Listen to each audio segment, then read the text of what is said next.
মঞ্চভূমিষ্ঠ আমাদের বাগেরহাট জেলার 1, 2 এবং 4 এবং আমি সহ আমরা 4 জন সংসদ সদস্য উপস্থিত আছি এবং আমাদের জেলা বিএনপির নেতৃবৃন্দ, জামাত ইসলামের নেতৃবৃন্দ এবং আমাদের পুলিশ সুপার মহোদয় আছেন, এডিসি সাহেব আছেন এবং আমাদের সাংবাদিকদের বিভিন্ন পর্যায়ের নেতৃবৃন্দ আছেন এবং সম্মানিত উপস্থিতি। আসসালামু আলাইকুম।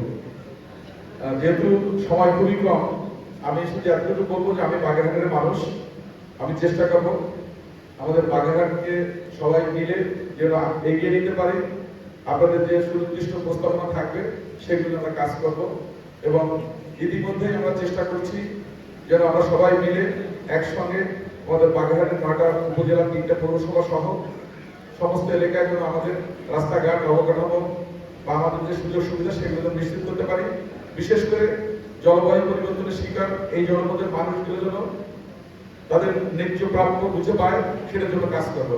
কারণ আমাদের অধিকাংশ জলবায়ু পরিবর্তনের মাঠগুলো দেখা যাচ্ছে পাহাড়ি অঞ্চল, উত্তরবঙ্গে বা লাইটিং বিভিন্ন জায়গায় ব্যবহার করা হচ্ছে, অথচ এই জনপদের মানুষের যে সুপ্রিয় পানি, তাদের যে স্যানিটেশন বা আবাসন, এইসব নিয়ে কিন্তু কাজ করাটা হচ্ছে না, যা হচ্ছে খুবই অপরিণত। আমরা চেষ্টা করবো সেটা কাজ করার জন্য, পাশাপাশি সমাজের ঐক্য, সমৃদ্ধি, সংহতি ধরে রাখার জন্য মাদকের বিরুদ্ধে আমাদের যে অভিযান চলমান আছে সেটাকে আমাদেরকে আরো শক্তিশালী করতে হবে এবং যে কোনো মূল্যে সবাই মিলে মাদককে নির্মূল করতে হবে।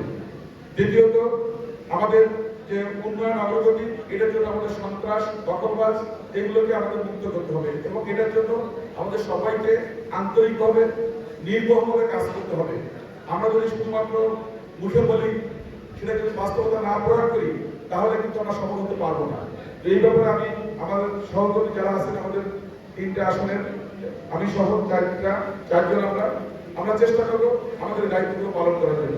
পাশাপাশি আমি সাংবাদিককে বলবো যে আপনার দীর্ঘদিন থেকে এই জনপদের অসংগতি তুলে ধরছেন, আপনার গঠনমূলক সমালোচনা করবেন এবং আমাদের তথ্যপত্রকে সহযোগিতা করবেন। আমরা চেষ্টা করবো আপনাদের তথ্যপত্রের আলোকে মহান জাতীয় সংস্কৃতিগুলো তুলে ধরে আমাদের দাবিগুলো আদায় করার জন্য।